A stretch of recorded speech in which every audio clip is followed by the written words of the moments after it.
Hello everybody, Shadowhunter017 here with another Warhammer 40k JoyToy unboxing video.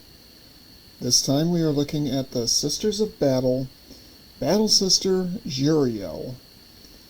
This is the second of at least 4 JoyToy Sisters of Battle that I will be picking up. And we're just going to do my usual quick walk around of the packaging, crack it open, show the figure, give my thoughts about it, and a quick side-by-side of her, Sister Superior Cassia, a random Krieg Sergeant, an Adeptus Custode, and a Blood Angels Lieutenant.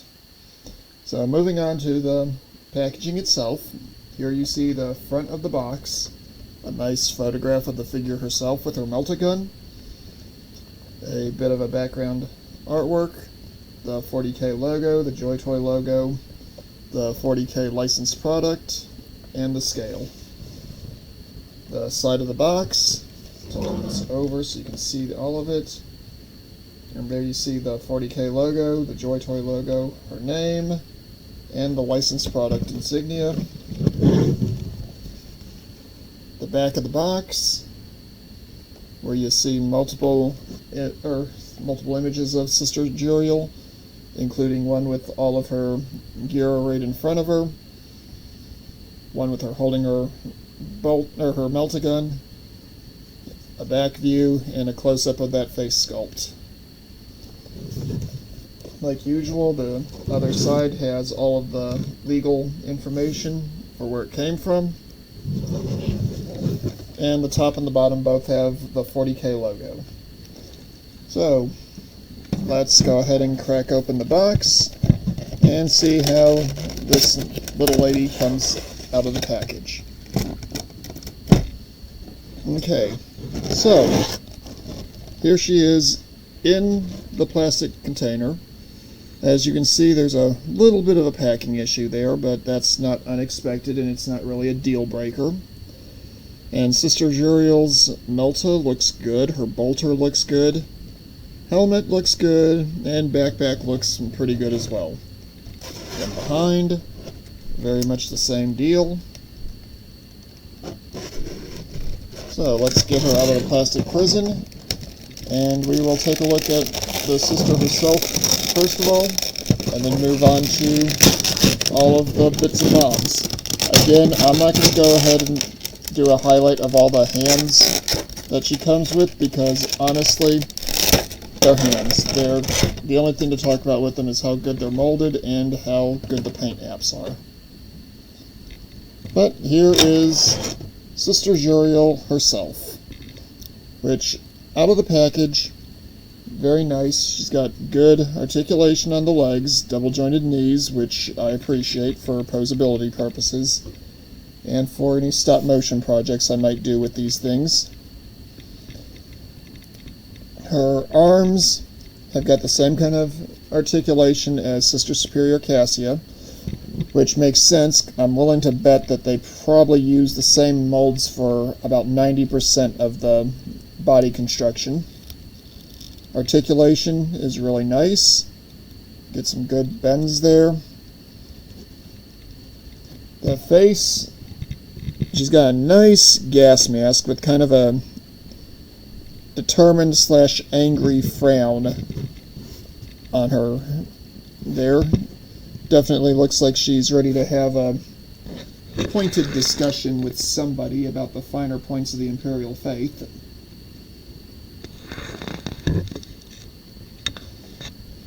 But head articulation, same as Sister Jurel or Sister Cassia. Very nice. Now I didn't call this out on Cassia, but she does, they both do have a good fleur-de-lis symbol, which is kind of the Adeptus Sororitas symbol, and the winged inquisitorial eye there. That could also be something for the Adeptus Ministorum, which is what she officially would work for. But we're going to go ahead and move on to her backpack. Her backpack power pack has the same articulation issue that the Sister Superior does. Same general design, looks good, paint apps are good. Looks like it's something that could be a fairly old and misunderstood piece of technology. Attaches in the same way, feels very secure, just like her Superior does. Moving on to her helmet now.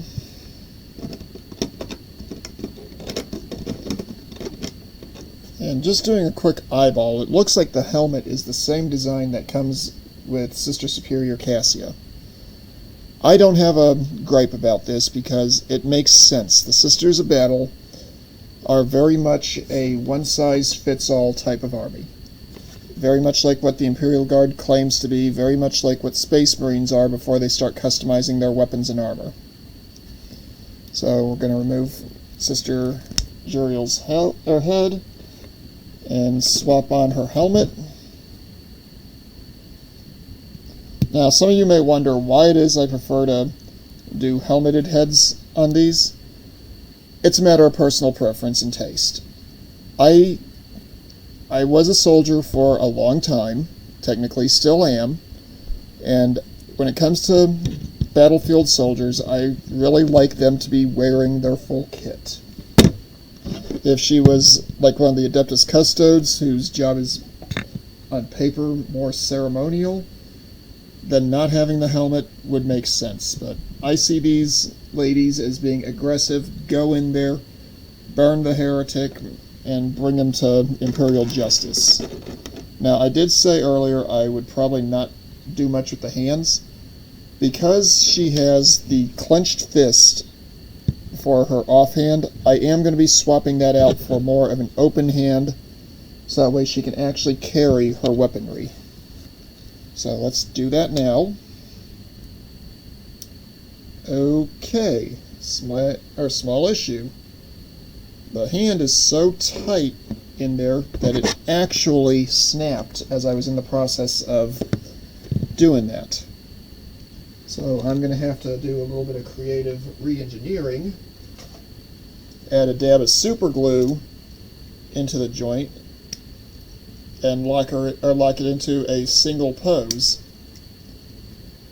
Mildly annoying to have to do that on an unboxing video, but now that I know about it, you know about it, and if you do purchase this figure, you know to be on the lookout.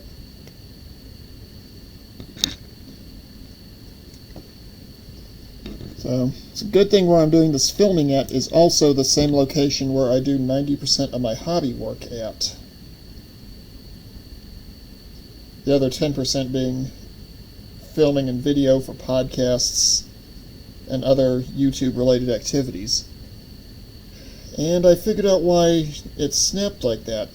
The tolerances on these fists are super, super tight. It almost seems like they did not size this quite properly. I don't know if that's a quality control issue or if that's just a glitch that occurred on this particular figure. Is it annoying? Yes. But hey, you're finding this out from me, so you hopefully don't have to find it out yourself. And since 90% of this figure's existence is going to be spent as a desk ornament or a shelf warmer, it's not a huge issue. For me, anyway. For other people, it could be more problematic. I'm not going to speak for you there. That is going to have to be the individual decision if you decide to purchase this particular action figure. But the problem that I see is with the words action figure in that name and the fact that there are going to be people who, even though these are intended for adult collectors, they are going to be a little rough on their posing, they're going to be a little rough with the way they do their figure setups. It's just the nature of the beast. At least it's not as bad as some of the NECA figures from years ago, where you just give them a stern glance and you have joints break. But as soon as I get this little dab of super glue put in place, we will get back onto the meat and potatoes of this video, and you can stop listening to me rant about things that I'm sure you're probably like, who really cares? So, got it set up where her hand will be essentially static locked in the I'm holding my rifle position.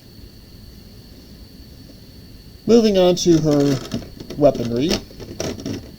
The first weapon that I'm going to look at closely is the weapon that was the reason I bought this particular figure and not one of the other ones. Her bolt gun. Or not bolt gun, her meltagun. In 40k lore, this is an anti-tank weapon that some descriptions say it uses a plasma system. Some refer to it as a kind of microwave. I like to think of it as somewhere in between the two. And this particular one has a weird break in the body of the rifle. I don't know why that would be, unless they just had a bad glue bond on it. It's nothing really worth getting bent out of shape over, so we're going to move on. And we're going to pull out her other weapon, the primary sidearm of the Sisters of Battle and the Space Marines, the bolter.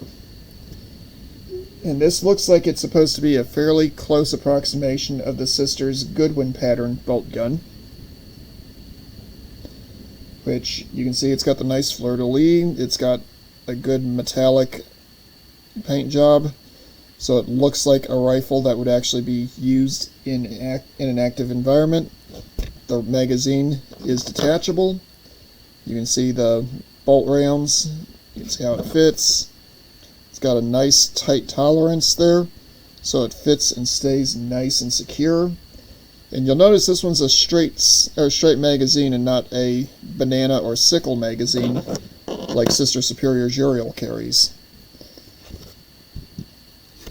Alright, attaching her meltagun to her hand. Now you would think that the meltagun being so big would not fit properly, but as you can see, her hand accepts it quite nicely. And yes, I'm having to be kind of careful with the way I say that, or say some of these things, because some of the comments about this could be creatively misconstrued by YouTube at a later time. Okay, her wrist does twist nicely. I'm reluctant to try to pull the hand off there again after what just happened, so Sister Jurel is going to be holding the power cable on her meltagun instead of the meltagun itself, which I don't know if that'd actually be secure enough to hold the weapon by in combat, because all the 40k figures I've ever assembled that have meltaguns, that have those underslung cables, have the users holding the gun itself and not the cable.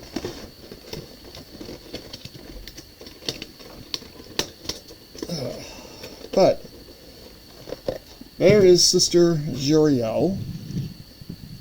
Gonna do a quick 360 of her so you can get a nice look. And then we're going to do some side-by-sides and comparisons, contrastings with her and a few of her Imperial siblings in arms. Can't say brothers in arms because one of them is a female. So, there is Sister Jurel. Sister Superior Cassia is right there. And I just noticed, but the molding on their back skirt appears to be identical. Again, I am okay with this, because it doesn't really overly detract from the design of the figures themselves. And I'm willing to bet that if you were crazy enough to build a full 10 model squad of these ladies, that they would be very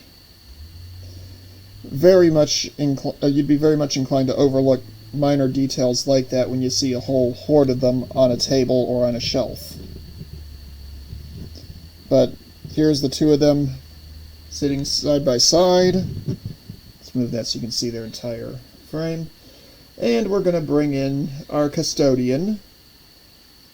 Again, somebody who the sisters would more or less be fawning over if they were to show up in the same area and weren't in the middle of a battle, being the guardians of the Emperor himself. And as you can see, he towers over them, which is completely appropriate given the fact that the custodes are supposed to be absolutely monstrously tall. Okay, next one up on our tour is going to be the Krieg Sergeant from earlier. Again, he appears to be roughly the same, a little bit shorter than the sisters, but that's okay. And for those of you wondering, yeah, it is because of the angle that this camera is sitting at. I am going to get a better system set up eventually. I'm still in the process of learning just what works and what doesn't.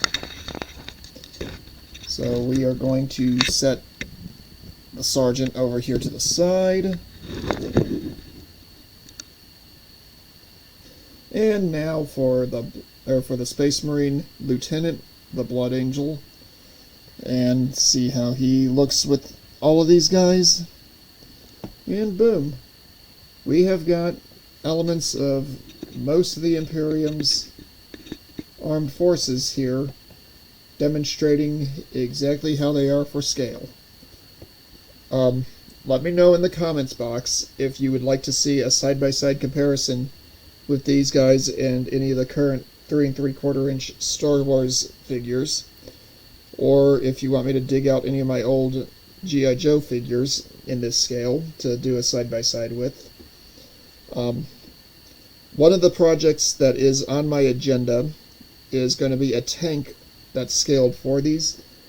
I'm still doing research and determining which one that's going to be, if it's going to be one of the Land Raiders for the Blood Angels, or if it's going to be a Rhino for the Sisters of Battle. I'm also considering doing a Chimera for the Kriegsmen, but that's iffy because of the simple fact that I want to keep with something that's a fairly simple shape. So let me know in the comments section if that's something that you guys would like to see if and when I finally finish it, and if and when I finally actually decide to do this thing. I hope you all have a nice day, and I hope you enjoyed the video. Be safe, everyone.